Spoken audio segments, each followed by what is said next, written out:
कथा रखिबी। एथर चतुर्थ वचन मागुची।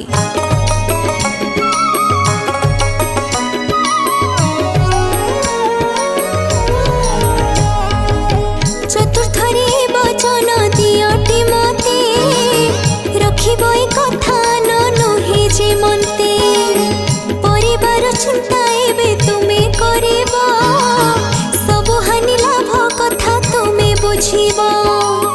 संसार जो चली खटी होइब तुम्हे दायित्व ने बटी हटी न जीव केबे। ए वचन मोर जदि कर पूरण तेबे तुम पत्नी मोहि होइबी जाण। चतुर्थरे वचन दियटी मते रखिब ए कथा नुहे जे मनते। हाँ नुहे जे मनते ए कथा रखिब।